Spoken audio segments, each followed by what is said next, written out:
ننتقل إلى ما بعدها، وهي قول إمامنا الجزري: مما ملك روم النساء. مما ملك روم النساء. مما ملك روم النساء، أريد أن أنبه على شيء. من كان منكم يحفظ المنظومة الجزرية كان هذا البيت في النسخة القديمة، حتى في النسخة التي في إسطنبول والتي كنت قد رجعت إليها قبل 37 سنة لما صورتها من إسطنبول. هذه نسخة في مكتبة لاللي وعليها إجازة بخط الجزري. هي فيها منه اقطعوا مما بروم والنساء، مما بروم والنساء، لكن هذا الكلام غير دقيق. مما بروم والنساء غير دقيق. لما؟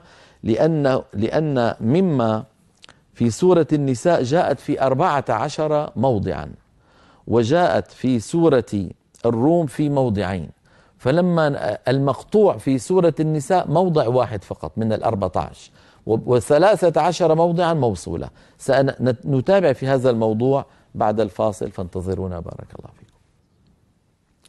كنا قد بدأنا الحديث قبل الفاصل عن قول إمامنا الجزري: وعما نهوا اقطعوا مما ملك روم النساء، وقلنا بأنها في النسخة القديمة وعما نهوا اقطعوا مما بروم والنساء.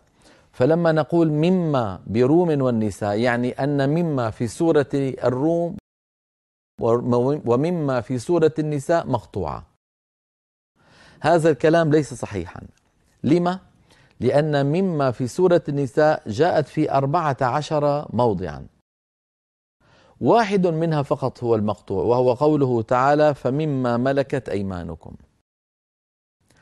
وأما الروم فجاءت مما فيه في موضعين، المقطوع منهما هو الثاني، وهو قوله تعالى: هل لكم مما ملكت أيمانكم. هل لكم مما ملكت أيمانكم. فإذا قولنا مما بروم والنساء غير دقيق. لو طبقناه على حقيقته معناها مما مقطوعة في كل سورة النساء، ومما مقطوعة في كل سورة الروم، وهذا ليس مطابقا للواقع. المقطوع في النساء موضع واحد فقط، وهو قوله تعالى: فمما ملكت أيمانكم.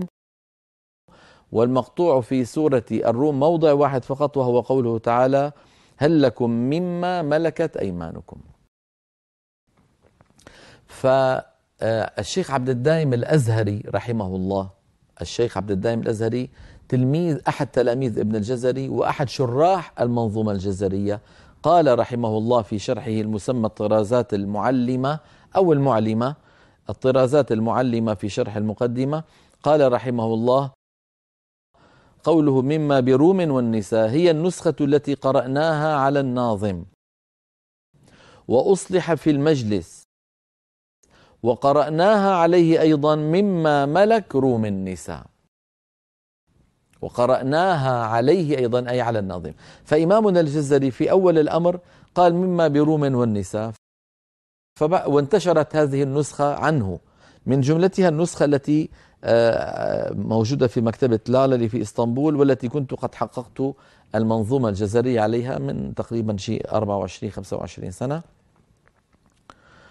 لكن بعد انتشار هذه النسخة عن الناظم نبهه بعض طلابه رحمه الله: يا سيدنا هذه الكلمة، هذا البيت على ظاهره غير مطابق للواقع، فعدله وغيره رحمه الله. قال الشيخ عبد الدائم: وأصلح في المجلس، يعني في نفس المجلس أصلحوها على الإمام ابن الجزري مما ملك روم النساء.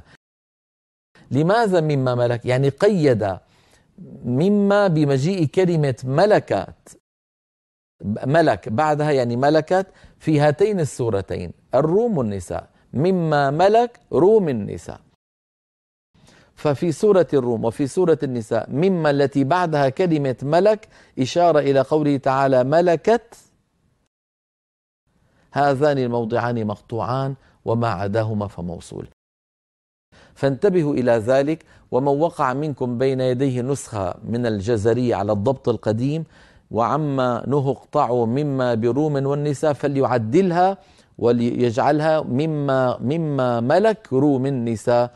أصلحت هكذا على الناظم ابن الجزري، وهي الصواب المطابق للواقع. أما مما بروم والنساء فغير صواب وغير مطابق للواقع، فلينتبه إلى هذا الأمر. إذن قال إمامنا الجزري: مما ملك روم النساء كما نرى على الشاشة. هذه في سورة الروم الآية 28: هل لكم مما ملكت أيمانكم من شركاء فيما رزقناكم. وأما النساء فكما نرى الآن على اللوحة الآية 25: فمما ملكت أيمانكم من فتياتكم المؤمنات.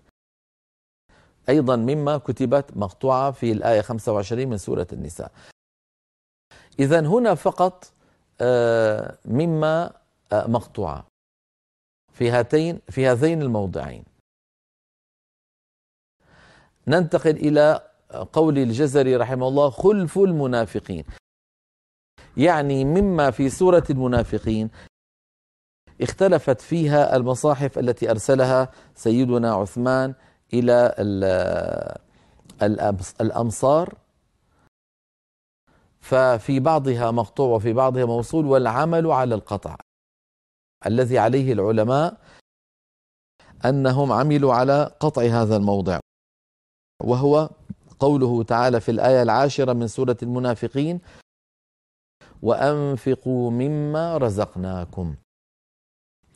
إذن صار عندي، حتى نكون قد لممنا الموضوع، مما في القرآن 3 أقسام: مقطوعة في موضعين، مما ملكت أيمانكم في النساء وفي الروم، هذه مقطوعة.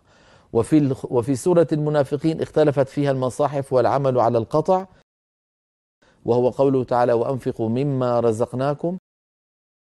وما عدا هذا الموضع المختلف فيه والموضعين المتفق على قطعهما فموصولة.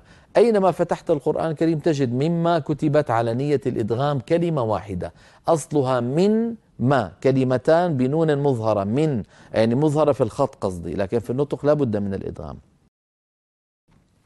من بآخرها نون وما بعدها، لكن في كل القرآن ما عدا المواضع المقطوعة كتبت مما ميم ميم ألف كالكلمة الواحدة، فلينتبه إلى ذلك.